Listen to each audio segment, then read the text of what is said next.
Nagparin ko ang isa bago sa kamay mo. Yan, isa. Kung yan kayo yung ginawa ng inilan na, ito kasi nga, naman yung tayo. Wala nang nangyayari na sa tayo na. Kung natatandaan niyo yung siya kanina,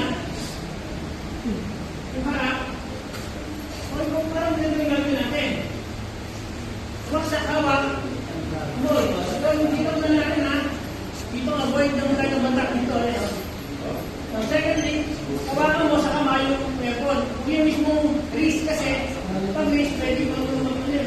Ganyan, ito mawakan lang. Ayan, ganyan. Lalagis ko lang naman dito yun. May pasok. Down. Terminate. So, hindi na rin maliligaw kung ano yung kombinasyon ko di ba?